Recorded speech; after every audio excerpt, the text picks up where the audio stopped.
Hello and welcome to another one of our Devolution magazine in conversation with series, and today I am with nothing short of definitely a Birmingham legend, a UK legend, a global legend. Shane Embury is here with me today. Hello, good afternoon. So, been looking forward to this for a while as I've interviewed Jaz Coleman a couple of years back and was, rather successful with that one. I was like, who would we interview next? And your name definitely came up. Specifically, I was reminded when you toured with him on his spoken word tour this year. Yeah. How was that being on the other side of an interview? It was different for me. I'd never done anything like that before. And it was quite a surprise to be asked because I was going to go to the Wolverhampton one anyway. Being a big Killer Joke fan, Mickey Harris, the old drummer, was king. It was really good at getting me into stuff. In the earlier days of Napalm, so I got into Killing Joke through him and stuff. But it was strange because of the book, and I'll sort of briefly touch on this, I suppose. He was going to put together. He was thinking of putting together like a separate project. So he called me in. I got asked to an Eagle from USP Devolution. So we did a track together a few years ago. Yes, I heard about this fabled track, which has kind of like stayed where it's at the moment. It's a very long piece of music, which hasn't really been finished. And I thought, well, that was that, I guess, so to speak. It was great to meet him, of course. It was quite an experience. Yeah, he is an experience. And then of course we got this call, and I think really some of it, a little part of it was to do with maybe the fact that Geordie had unfortunately passed, and that maybe Jaz had been questioning about doing the whole thing. I don't know. So because he wanted a friendly face, I think, which I guess I am, I suppose. So yeah, it was interesting. The first couple of days were a bit nerve-wracking because we had like a some sort of script, but of course Jaz never stayed to it at all. He just kind of did what he did. Yeah. Which was interesting towards the end of it because we were just getting into the swing of it because he kept on touching on different subjects from different days, and so I could almost see where he was going to go. But it was a really mellow experience, to be fair. I mean, I listening to him talk about Killing Joke was very inspiring because the journey he's been on as well personally, and also the band being, quite. The chaotic times. It almost mirrors some of my times with Napalm. Not absolutely perhaps maybe as intense, but So it was good. I enjoyed it. Had a lot of fun. Yeah.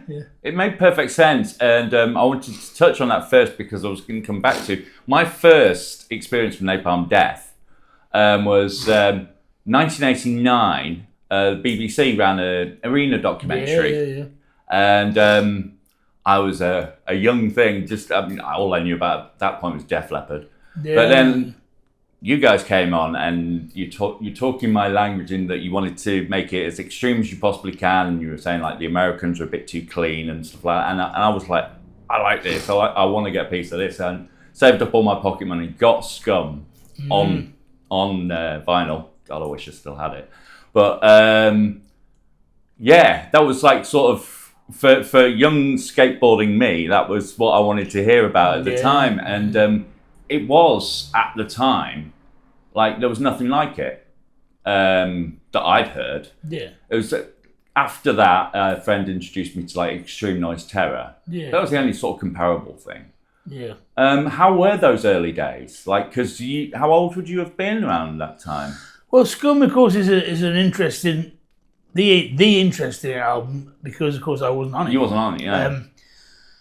And the path towards that album, being a fan of Napalm before I joined the band, is different and interesting because they weren't initially when they first started. They started in the bedroom. Miles Ratledge, Nicholas Bullen, anarcho punk band, mid-paced, but not fast. When Mickey came in, 85, Bump, the Tornado as he was called, and. Because I come from Broseley, Shropshire, which is about an hour away, my friend Mitch Dickinson, who was in a band with me called Unseen Terror, we used to be a band called Warhammer. At the time, we were just finishing Warhammer, like a death metal band. Mitch got a tap on the shoulder in Birmingham one day from Justin Broderick. Justin said, "Hey, do you want to come and see this band Napalm Death?" Mermaid is literally 10 minutes up the road where we used to play. March 86.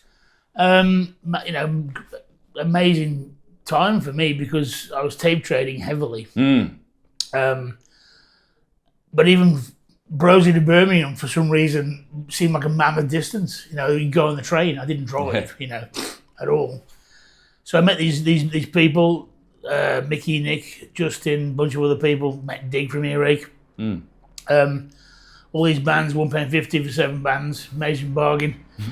So it was great, and they knew Warhammer. I was like, wow. So we became friends. I basically told my dad, well, hey, I'm going to quit my job. He said, why? I'm going to go hang out with Mickey Harris in Birmingham. Yeah. Not even join at that point. Yeah. So joined the band eventually. Eventually joined, being asked to join in between A and B side of the Scum. I didn't do that, which I kind of regret in some ways, but I think I was more comfortable on the bass. But at the time there was no structure for these kind of shows. They were more punk rock, obviously, and by the time the Arena people had come in, it was, John Peel had been playing back the band heavily. And it's just, I don't know, it's just weird, isn't it? It's just like, I'd always wanted to be in a band, and here I was in Napalm Death, finally, in the things were happening. We were young, we were like, well, we couldn't quite get our heads on him. Because we do a Peel session, you're on Radio 1, and then I go, we drop the gear off in the vans or whatever, and at the time the guy, my friend Pat, was driving us all the way back to Broseley in Shropshire. I remember the one time we almost missed the second Peel session because he just my bass amp was in the shed, and he reversed on the back, and of course the bloody wheels got stuck in the mud, didn't they?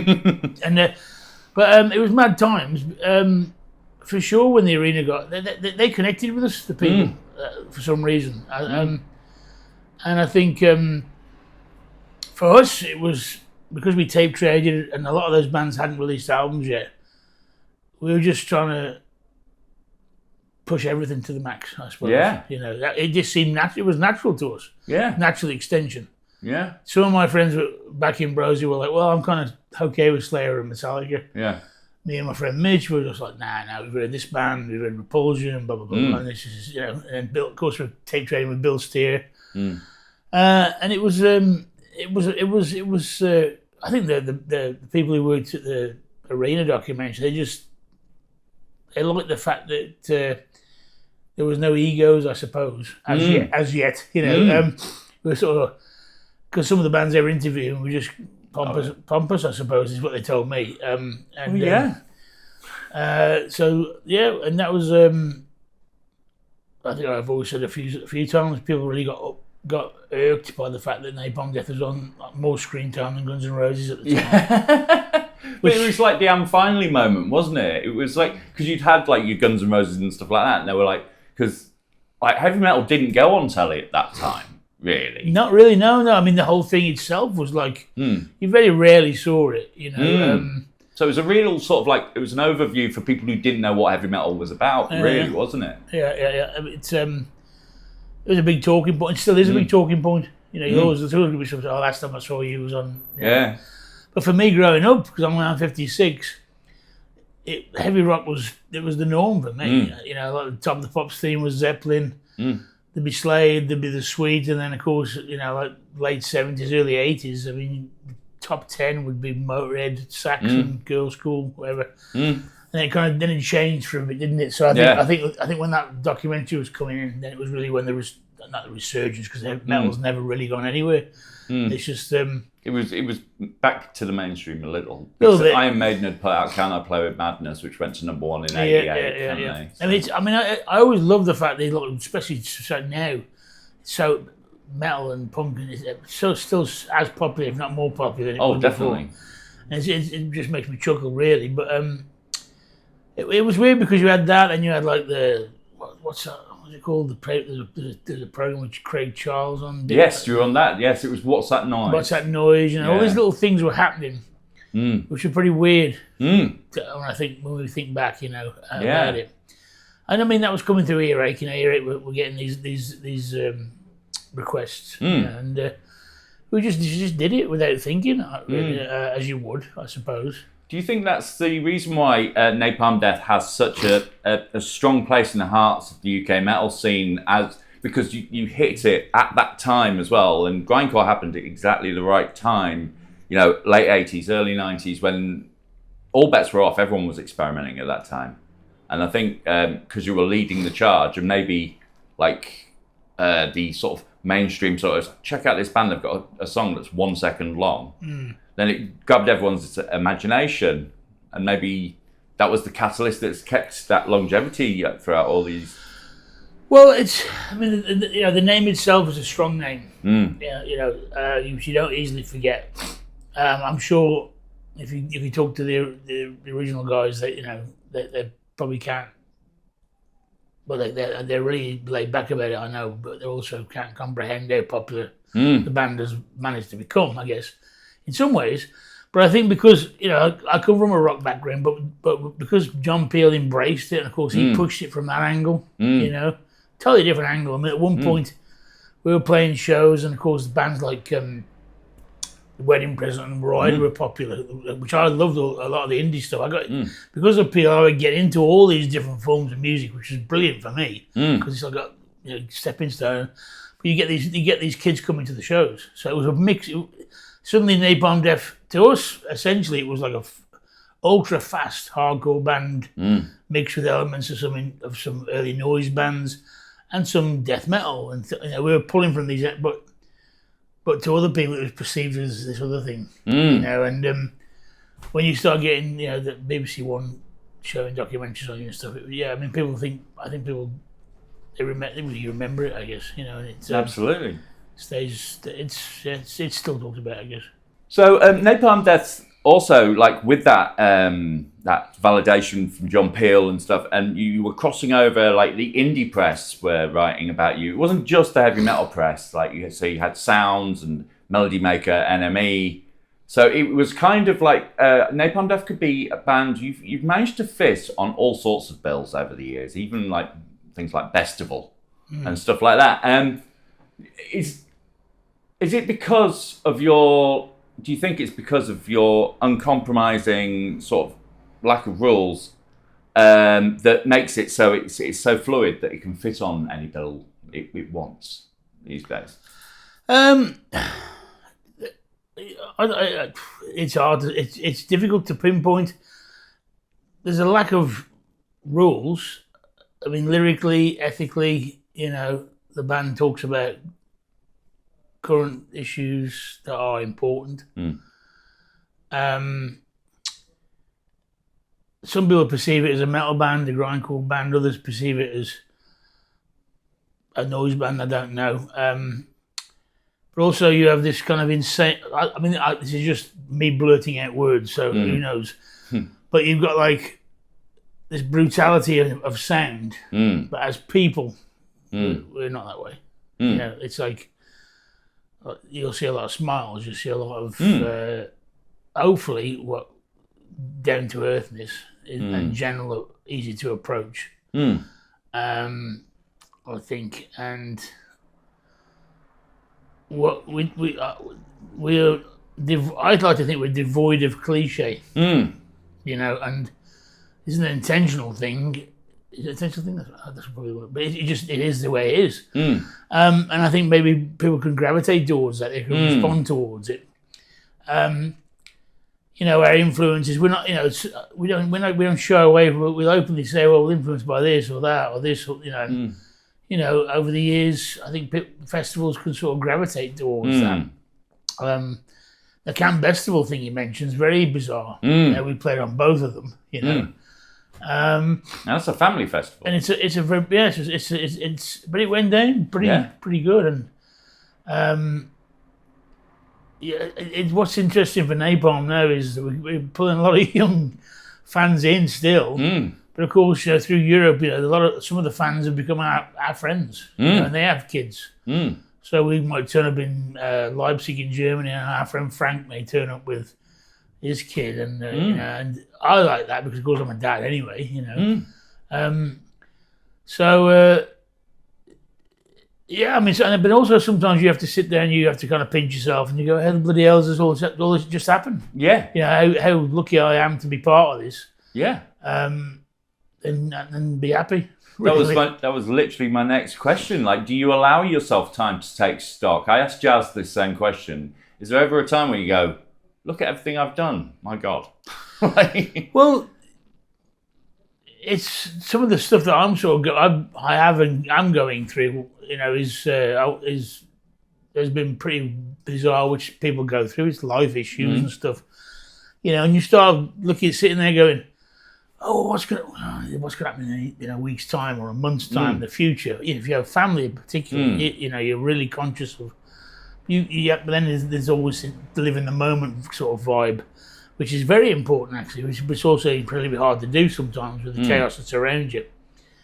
But when did a book last year, I mean, I used to joke about that. It was, my wife disagrees with my sense of humour, but I think I'm quite funny. But anyway, but I would say, this will be for the book, and also when you're doing a book, then you realise, this house has been part of the Napalm history for years, and suddenly these photos come up from 34 years ago, and you go, well, wow, I've lived quite an interesting life,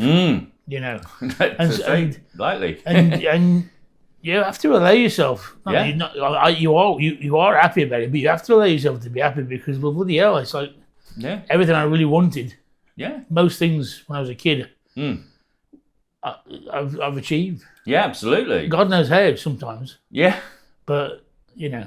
So yeah, I mean, you have to thank yourself for that, really. Yeah, I think it's important to once in a while, because it is hard maintaining it. Once in a while, go, oh no, a little pat on the back there. That was good. Well, yeah, I think it's good to realise this. You don't take it for granted, because there's been times with Napalm where things have been hard. From naivety, typical industry naivety, which all the bands have been through. That's what's so interesting to when I watched Jazz, because some of the issues that Killing Joke had with some of their record labels is, didn't mirror Napalm's, but a lot of the times with the industry, and I probably think it still goes on now, it's like, bands will be signed, but bands want to play music, they want to be creative, they don't think about money. Of course, I'm lucky to be able to make a living by what I do, but it was never the intention. And so, of course, you have to come across the sort of crooks in the industry and stuff or whatever. When you sort of realise that you've achieved a lot. I mean, if it wasn't for Napalm, I wouldn't have met my wife. I wouldn't have my kids. All those are things, really. It's funny, isn't it? One thing leads to another, and you might that butterfly effect. Well, yeah. I mean, I suppose sometimes you can be kind of subconsciously manifesting your destiny in a way. Definitely.